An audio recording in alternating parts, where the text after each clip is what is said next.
আমার বাসায় কাজ করে গেছে পিয়ন, সে এখন 400 কোটি টাকার মালিক। হেলিকপ্টার ছাড়া চলে না। এখন যে এই সব জায়গায় দুর্নীতি ধর, সব দুর্নীতি ধরতে পারবেন।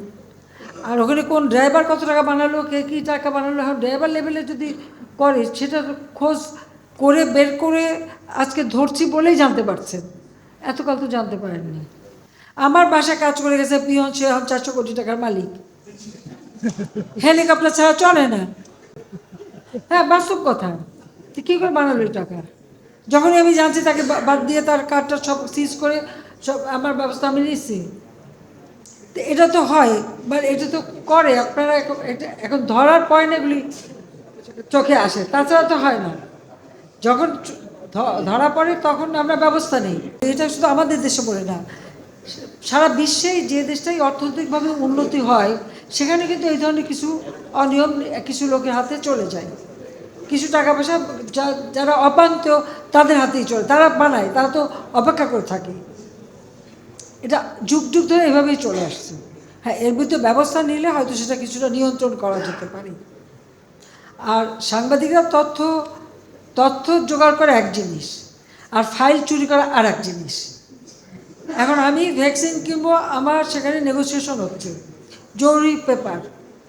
আমার অফিসার দিন রাত 24 ঘন্টা কাজ করছে, কাগজ ফাইলটা রেখে কেবল একটু বাইরে গেল, অমনি আপনাদের এক স্বনামধন্য পত্রিকার এক সাংবাদিক ঢুকে সেই কাগজ চুরি করতে গেল।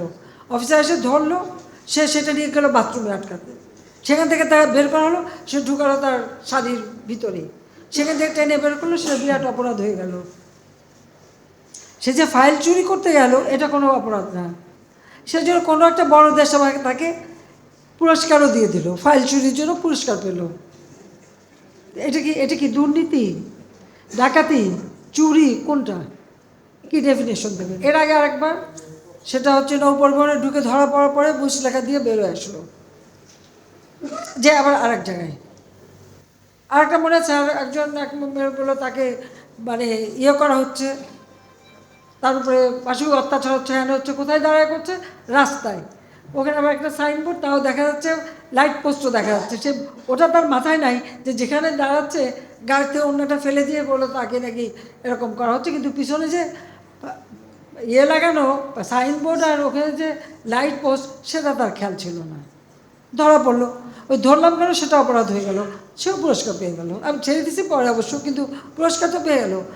এই তো মানে বিবেচনা। তা আমি যাবো কোথায়? আমি যা বলি সাবজা বলি, যেটা আমি দেখছি যে এই যে কী কারণে হিরো হয়ে যায়, আর আমরা তো জিরো আসি, কিন্তু আমাদের কোনো সন্দেহ নেই। তো তারপর আমার দেশের মানুষের জন্য কাজ করা আমি করে যাচ্ছি, অথচ অন্যের বেলায় এক ড্রাইভার টাকা চুরি করলে তার দোষ, আর এরা যে বড় চুরি করতেছে সেটা বড়।